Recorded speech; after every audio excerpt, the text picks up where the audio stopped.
Hello साथियों, कैसे हैं आप? ठीक हैं? खौफनाक चुड़ैल की केस नंबर 18 पार्ट 18 पेशे हिदमत है। इसके बारे में भी अपने राय दीजिएगा। वो डरी हुई, सहमी हुई, खौफजदा सी मेरे से लिपटी हुई थी। एक ही लफ्ज़ उसकी ज़ुबान पे थे, कस्यात। बहुत खौफ होने लगा है मुझे, बेइंतहा खौफ होने लगा है। कोई तूफान नहीं आया, कोई आंधी नहीं आई। ये दरख्त कैसे गिर गया? ये दरख्त कैसे गिर गया? वो देखो, ऊपर छतों के सारे पर्दे टूटे हुए हैं, गिरे हुए हैं।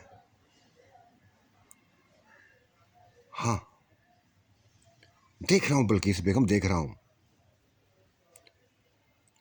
और यही खौफनाक आवाज़ थी पर्दों के गिरने की, जिसने हमें जो गूंजी थी, एक खौफनाक रूप में गूंजी थी।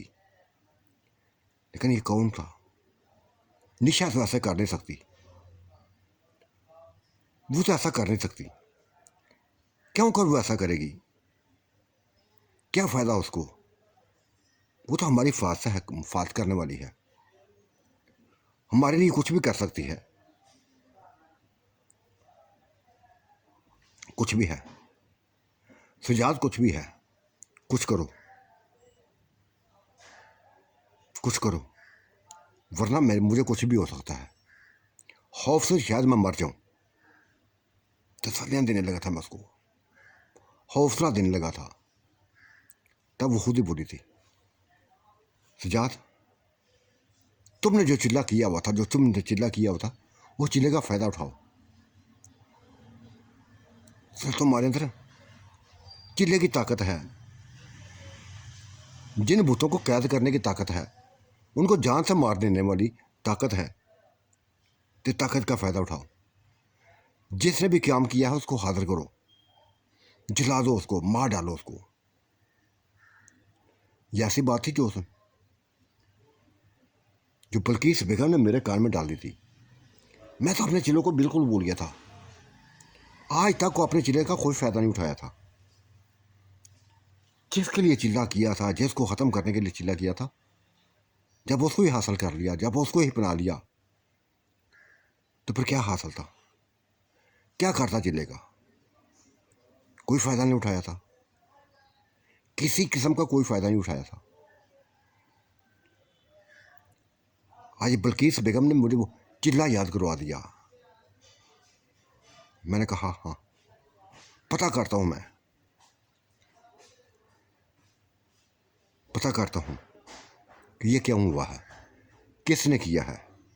चल जाएगा पता, चिल्ला लूँगा पता मैं, क्योंकि निशा ये काम नहीं कर सकती।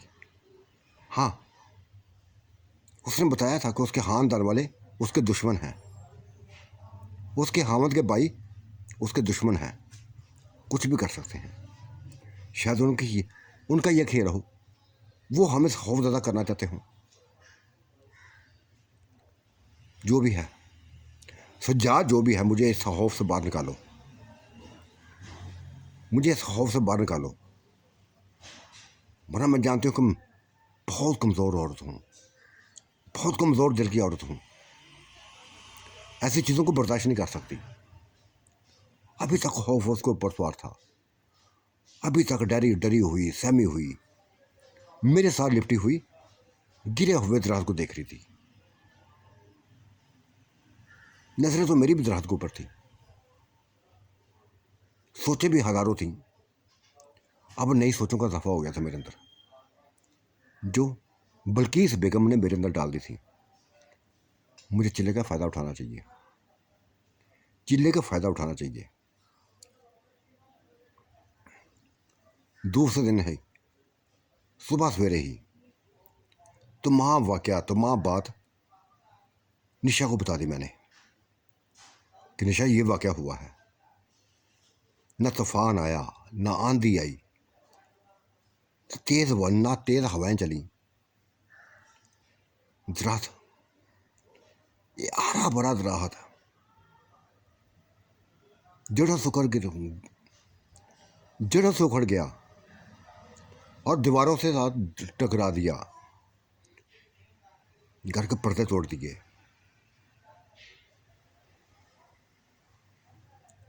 वो परेशान हुई थी, मेरी बात सुन के वो परेशान हो गई थी। कहने लगी, सजाद कि मैं तो नहीं किया, मैंने ऐसा कुछ भी नहीं किया, लगता कोई और है, लगता कोई और है। लेकिन मैं पता चला लूँगी, मैं पता चला लूँगी कौन है, कोई मेरा दुश्मन ही ना हो। मेरे खानदान वाले मेरे दुश्मन हैं, मेरे मियाँ के भाई बाप, शायद उनमें से किसी ने ये काम किया हो। पता चला लूँगी मैं। नहीं निशा नहीं, तुम पता ना चलाओ, ये मैं चलाता हूँ पता। मेरे पास ताकत है, चिल्ले की ताकत है मेरे पास है। मैं खुद ही पता चला लूँगा कि ये किसने किया है। चुप हो गई थी वो, चुप हो गई थी। लिहाजा शाम पड़ी, वुज़ू किया और बस चिल्ले की तैयारी करने लगा था। बल्कि इस बेगम को मैंने दिलासा दिया, हौसला दिया कि बेफिक्र होकर रहे, टेंशन में रहे, ज़रा भी टेंशन ना ले, नॉर्मल से ज़िंदगी गुजारे। मैं तुम्हारे साथ हूँ, तुम्हारे करीब ही, तुम्हारे सामने ही हूँ। मुतमईन ना हुई थी मेरी बात पे। कहने लगी, देख सजाद, तुम तो चिल्ले में खड़े हो गए हो, खड़े हो जाओगे। अगर कोई वो साया जिसने इतने बड़े दराज को गिरा दिया है, अगर वो मुझे पकड़ लिया उसने, अगर उसने मेरी जान ले ली, नहीं नहीं, मैं ऐसा नहीं करने दूंगी। मैं मरना नहीं चाहती सजाद, मैं मरना नहीं चाहती। अब तो ज़िंदगी जीने का मज़ा आया है, तुम्हारे संग, तुम्हारे पहलू में जीना चाहती हूँ, बहुत लंबी ज़िंदगी जीना चाहती हूँ। तुम चिल्ले में खड़ा नहीं होगा।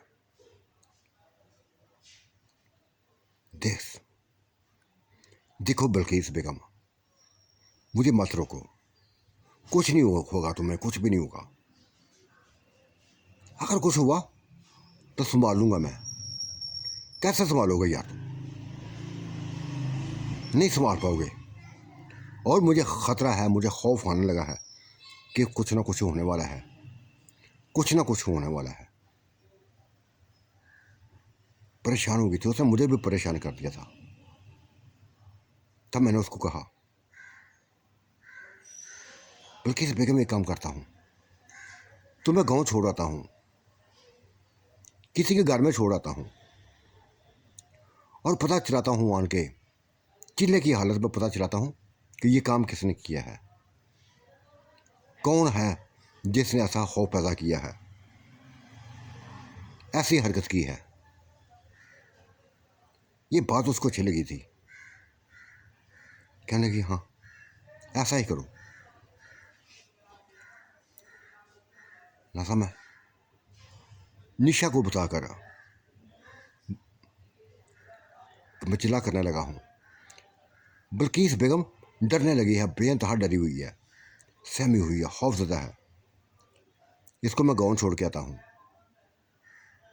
गाँव छोड़ के आता हूँ, ताकि इसका खौफ होता मुझे। सुजाज कैसी बात करती तुमने, कैसी बात करती तुम।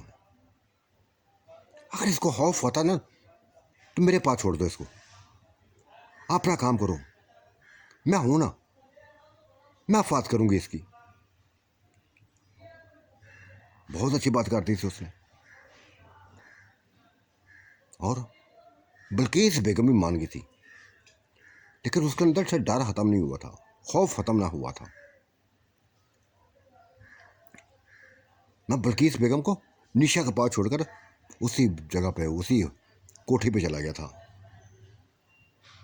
बल्किस बेगम की कोठी पे चला गया था, चिल्ला शुरू कर दिया था।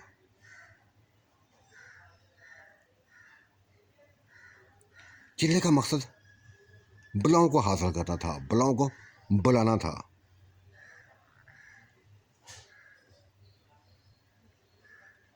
आधे से ज्यादा रात गुजर गई, लेकिन कोई साया दिखाई नहीं देता, कोई साया दिखाई नहीं देता।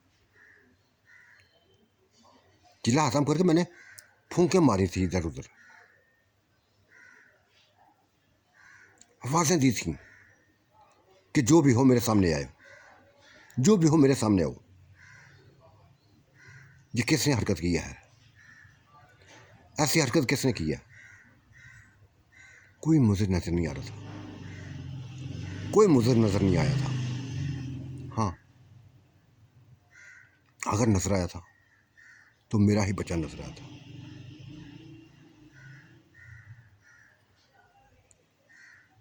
अपने मदहोशी में डूबा हुआ, चलता हुआ कोठी में दाखिल हुआ था। एक झटका देकर उसने गेट को गिरा दिया था। अंदर दाखिल हुआ था ये, उसको सामने देखकर मैं जैसे काम सा गया, लर्ज सा गया कि ये बेटा मेरा है बेटा। और जिस अंदाज से, जिस ताकत से उसने दरवाजे को गिराया था, एक 10 माह का बच्चे ने दरवाजे को, इतने बड़े गेट को गिरा दिया, एक धक्का देकर गिरा दिया।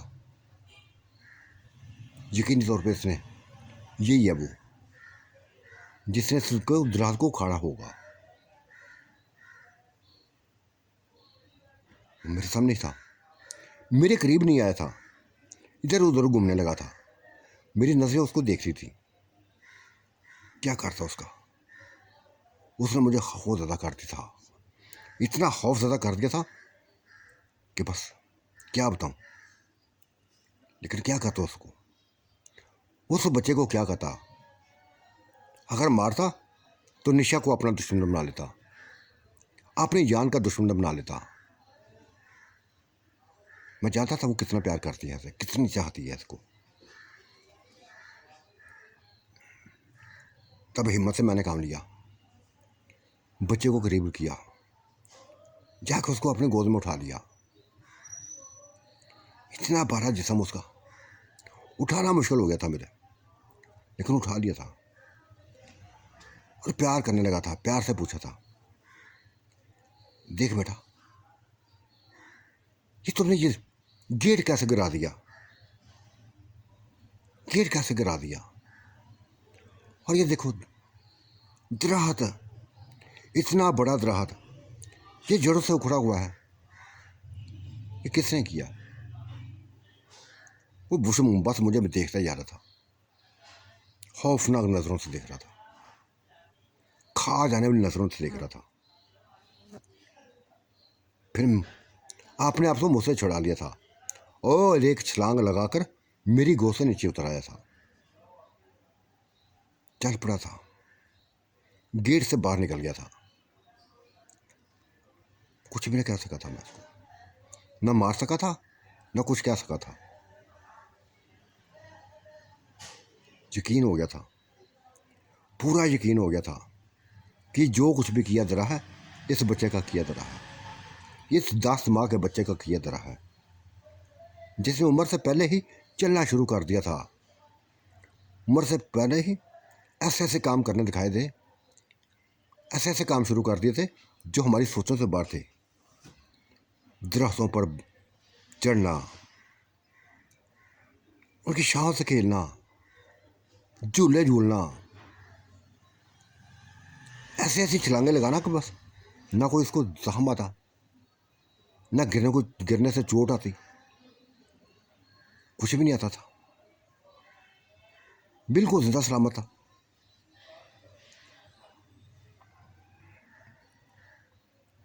रात इस तरह गुजर गई थी, इन्हीं सोचों में गुजर गई थी। उसी बच्चे के बारे में सोचता रहा। और फिर सुबह सवेरे ही जाकर निशा से कह दिया सभी कुछ, हर चीज़ बता दी। निशा, कोई साया मुझे दिखाई नहीं दिया। पूरी रात गुजर गई, कोई साया दिखाई नहीं दिया।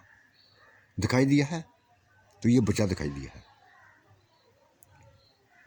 फिर तमाम बात बता दी उसको, हर वो बात बता दी जो शायद जानती भी थी वो। मैंने कह दिया था, बल्किस बेगम मेरे करीब ना थी, मैं था और निशा थी। क्योंकि बल्किस बेगम से सभी कुछ छुपा के रखा हुआ था, निशा की ज़िंदगी के बारे में छुपा के रखा हुआ था। अभी तक वो उसको इंसान नहीं समझ रही थी, अभी तक उसको इंसान समझ रही थी। लेकिन मैं जानता था, यह निशा जानती थी ना वो इंसान थी, वो तो कोई और थी। आठशी मलूक थी, महलूक थी। मैंने उसको तमाम वाक़यात बता दिया था। कह दिया कि निशा, ये बच्चा, ये 10 साल बच्चा ही मुझे दिखाई दिया। ये उस कोठी के अंदर आया था, एक धक्का दिया था, गेट को नीचे गिरा दिया और गेट से ऊपर गुजरता हुआ अंदर दाखिल हुआ था। मुझे यूं लगता है कि जैसे इसके अंदर बहुत बड़ा कोई भूत हो इसके साथ, जो ये काम कर रहा हो। परेशान हो गई थी वो, अपने बच्चे को देखने लगी थी, गोद में लेगा उसको प्यार करने लगी थी और कहने लगी थी, देख उमर बेटा, ये किसने किया है? तुम्हारे बाप को सारा शक तुम्हारे ऊपर ही है। क्या हुआ, कैसे हुआ? मुझे पता है तुम बोल सकते हो, बात कर सकते हो। बोल पड़ा था वो बच्चा, बोल पड़ा था।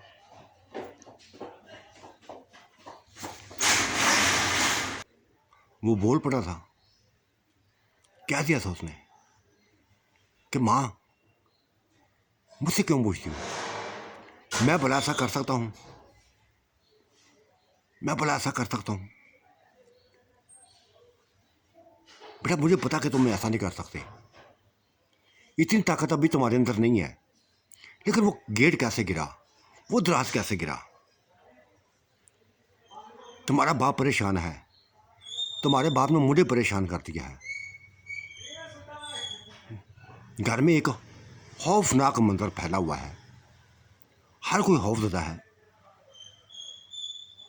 ये कौन है? बाप से कब को पता चलाए। इसके बाद बेइंतहा ताकतें हैं ना, ये ताकतें सिर्फ हमारे ऊपर ना जमाए, पता चलाए किसने किया, ये कौन आता है इधर। लेकिन माँ मुझे ज़रा भी अच्छा नहीं लगता, ज़रा भी अच्छा नहीं लगता जब ये अंडे के करीब होता है। जी चाहता है कि बस ख़त्म कर दूँ। बच्चे की बातें सुनकर मैं लर्ज़ गया था, कांप गया था। भयानक सी आवाज़ में, ऐसी खौफनाक किस्म की आवाज़ में वो बातें कर रहा था। उसका लहजा नहायत साफ हो गया था, यूं जैसे 10 माह का बच्चा ना हो, बहुत ज़हीन, बहुत समझदार हो। लेकिन उसने निशा ने प्यार से समझाया था, प्यार से उसको समझा दिया कि नहीं बेटा, ये तुम्हारा बाप कहीं नहीं जाएगा, और इसको मैंने ही तुम्हारे बाप के करीब किया हुआ है। मैं जानती हूँ, बहुत कुछ जानती हूँ इसके बारे में। इसको मर्द की ज़रूरत थी, ताकतवर मर्द की ज़रूरत थी। मैंने अपना हामन इसको दे दिया है, इसको एंजॉय करने दो। लेकिन तुमने हाँ, अगर दोबारा ऐसी बात की तो बेटा फिर मुझसे बड़ा बहुत बुरा होगा, मुझसे बच नहीं पाओगे। वो सहम गया था बच्चा, डर गया था। तब माँ की गोद से उतर के आंटी की तरफ चला गया, उसकी दो गोद में जा बैठा। वो तो जैसे कांप गई थी, लर्ज गई थी, ऐसे जैसे कोई बहुत बड़ी बुला उसकी गोद में जा बैठी हो।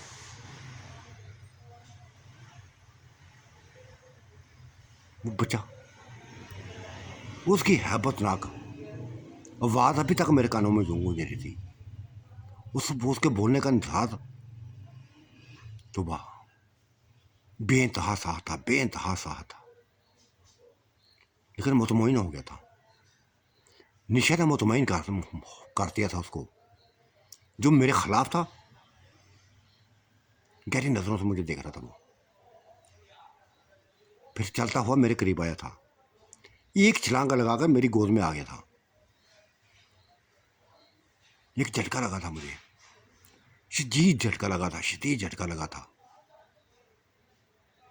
तब मैंने उसको कह दिया, देख यार, तू मेरा बेटा है,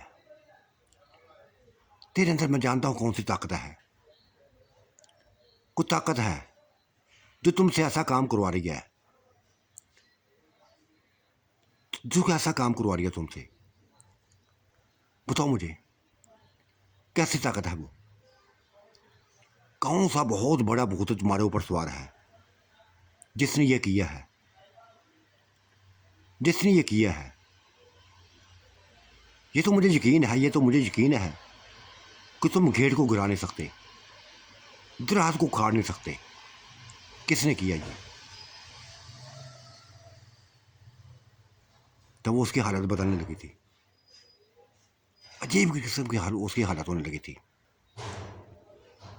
ऐसा जैसे किसी साई के लपेट में आता जा रहा हो, बहुत बड़े साई के लपेट में आता जा रहा हो।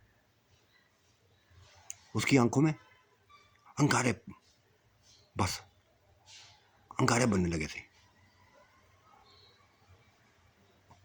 मेरी नजरों के सामने ही चलता चलता वो मकान से बाहर निकल गया था। मैं भी, निशा भी, बल्किस बेगम भी उसको दिखती रही। किसी को वो साया उसके ऊपर जो सवार था दिखाई ना दिया था, ना निशा को, ना मुझे। हालांकि मैंने बार बार विरुद्ध पढ़ के फूंका था उसके, तो फूंका था उसको, लेकिन दिखाई ना दिया था वो साया। तब मुझे यकीन आ गया था, मुझे भी यकीन आ गया था, निशा का भी यकीन आ गया था, और बल्किस बेगम को भी यकीन आ गया था, जब उसने बाहर निकलते ही खुले गेट के सामने एक दरख्त को पकड़ा और जोर से खींचा था। जो जड़ा से उखड़ता हुआ नीचे गिर गया। मैं कांप गया। बल्किस बेगम वापस डरी हुई भागती हुई मुझसे लिपट गई थी, खौफजदा हो गई थी। अजीब कारनामा किया था, अजीब कारनामा किया था उसने। उस बच्चे ने ऐसा काम कर दिया था जो हमारी सोचों में ना था, हमारे तस्वर में भी ना था, हमारे वहम गुमान में भी ना था। तो साथियों, आज का मंजरनामा कैसा लगा? अपनी राय से ज़रूर नवाजेगा। अल्लाह आपका निगहबान, मेरा भी निगहबान। अल्लाह हाफिज़, बाय बाय।